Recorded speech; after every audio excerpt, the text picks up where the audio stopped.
Hello again, Struck Pup. Today I'm bringing you a build video for Torchlight Frontiers for the Dusk Mage class. It is named the Radiant Absolver, which is just easy because it's using Absolver and Radiant Blast. Now after update 8, Radiant Blast became more viable than it was before. You can now pick with the cursor where the skill will be cast, it will debuff the enemies, and once the enemy dies it will let them explode into those multiple projectiles. I enjoy combining it with an Absolver setup, and I do like using Entropy because it's the fastest skill to gain the white buff bar up. Hopefully you would enjoy it and it is to your liking. At level 100, ideally when you're done with leveling up the build, you would have something that looks kind of like my skills at the moment. So you would want 12 points in Radiant Blast and 12 points in Absolver. Ideally, at some point you would max out Luminous Run, and finally at the end, when you've got more skill points to spend, you would max out Consecration. But before Consecration, I strongly suggest you max out Entropy and Dark Spears. Unholy Bolt is needed to give you extra damage for Absolver and for the secondary projectiles of Radiant Blast. Entropy, of course, is also currently the skill that helps you charge the white bar, this bar here, the fastest. Ideally later on Dark Spears would receive a good rework, so it could work in a different way that would allow you to get more hits even if it doesn't do damage, just to slow to be working in a way that allows it to charge it. So you can either do something like this or just use Entropy. Entropy is not the damage dealer, it's the utility. Absolver is the damage dealer here. And Spirit Well is a great addition to give you some extra helpers on bosses. So I would suggest put some points into Unholy Bolt, then start putting points into Luminous Run until you unlock Absolver, then start pumping Absolver until you unlock Radiant Blast, and then put a point into Radiant Blast, just keep it as a one pointer for now, max out Absolver, then max out Radiant Blast, and eventually you have to, when possible, max out Dark Spears and later on Entropy. Entropy does help with the cooldown of Luminous Run Consecration, but Radiant Blast currently doesn't have a cooldown anymore, so this is a great thing to have. So Dark Spears goes into priority compared to Entropy.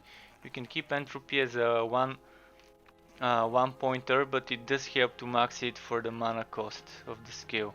Basically, for the relic weapon you want to set up, if you're going for my skill setup with 6 skills, you want to put 0 points into those.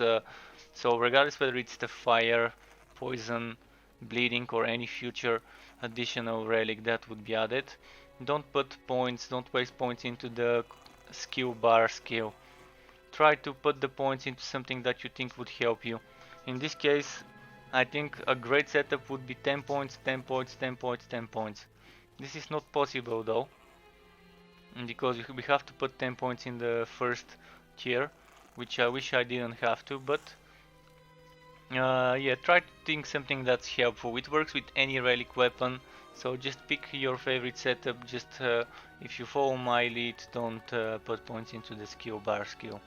When it comes to the pets, there are 4 skills that are my favorite. This is Deadlier Strikes as an aura, the damage buff, the healing, and the stun skill. If you don't have the crit chance aura, my second pick would be the movement speed. Use whatever you've got.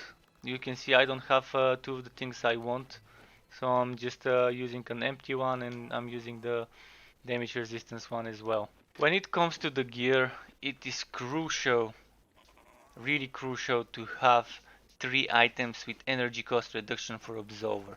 If you want to be playing an Absolver build, you need that 34, 35, maybe close to 40% energy cost reduction for Absolver. Without that, the build would be almost impossible to sustain that mana cost. So if you don't have orange legendary items with over 11-12% energy cost. It's still gonna be nice if you have uh, 3 or 4 even blue items with energy cost for Absolver. Priority would be getting mana regen per second over energy cost for Absolver. You can see I have this helmet, where was it? It's in my warehouse, I think, a helmet that gives me another 10% energy cost for Absolver, but using this helmet with the over 8% mana regen per over 6% mana regen per second helps a lot more to sustain it.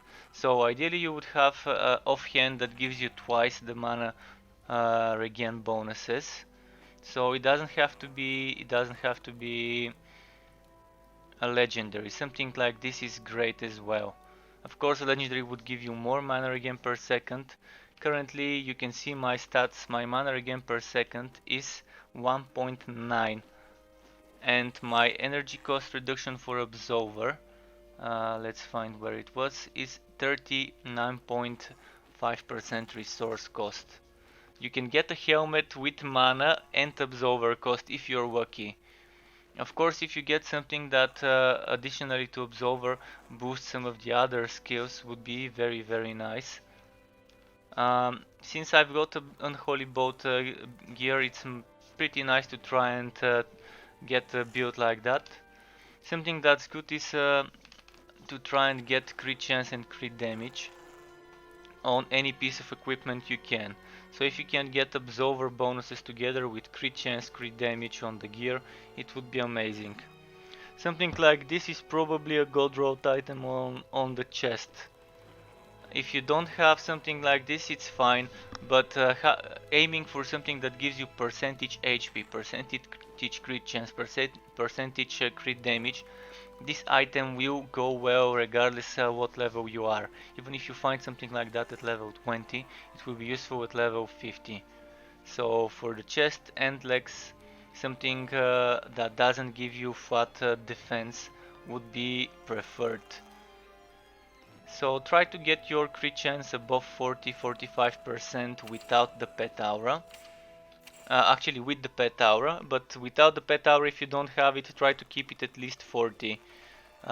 Once you have over 40-45 crit chance, try and stack as much crit damage as you can, but the priority would be the Absolver bonuses. So there are things that could give you a Luminous Run cooldown. It's also not a bad thing, but it's not a priority for us. And for the pet items, I always get something with a chance to block. My favorite tags for the pet would be the Bloodlust, because they give the pet crit chance, crit damage and bleeding chance. So you can leave the pet to bleed and you can deal on other elements to mix them. This kind of sums it up for the gear. So for the gameplay part of the build, you would see me doing a run on the most difficult setting, Ridiculous, which is 20% increased work bonus. I'm kind of doing a white map, but that doesn't make the map any less difficult, it just means less work bonus. But you see, I'm doing a double HP map. This means the enemies would have twice the HP they normally do. So you're seeing right off the bat we're doing pretty fine with my setup. Of course, when you're new in the game, you wouldn't have such a setup, you wouldn't have the maximum level, which would take a while. You don't have enough mana. And this difficulty could get you killed easily if you're not paying attention. So you have to be careful. Things might want to shot you. So keep your distance and just try to keep the enemies close enough to apply the Radiant Blast debuff. And on bosses, precast somewhere the Netherling summons with Spirit Well. So pay close attention to the enemies. If they are ranged enemies, try to maybe get the Netherlings to tank for you. If they're close range, then just use your range to the advantage. Get your Entropy going on until the white bar is up, then start doing the combo. Radiant Blast and then Absolver. Radiant Blast and then Absolver. With Netherlings every now and then when there's a more difficult enemy that would require their intervention. Of course, on the easier difficulties you would be mowing through stuff without even needing to use the Netherlings. but on the higher difficulties the enemies could take some hits, they could last for a while. So using the netherlings really does help. You can actually even use the netherlings in one side, killing some enemies, and then you can go on the other end killing another group of enemies. I cannot confirm in regards to consecration whether the netherlings benefit from the bonus when you're standing inside it, or whether they have to be standing inside the consecration, or whether they cannot benefit from any such bonuses. But it's nice for you to always try to stay inside a consecrated circle, especially on bosses when possible, because it would greatly boost your DPS. At first it might not seem like a big boost, but when the procs and those Radiant Blastings keep stacking up, it adds up to decent damage. When you're attacking a single target, you might want to be a bit closer, but be careful because you might end up dying. Thanks for watching this video, folks. If you've enjoyed it, you can let me know by hitting that button, and if you want to be notified for future content that I'm uploading, you can hit the subscribe button as well. For more Torchlight Frontiers content, you can check the different playlists I have for builds for each of the classes. And in the description below this video you can find links to my Twitch, Twitter, Mixer and Facebook pages. You can also see those at the end of this video in the final sequence.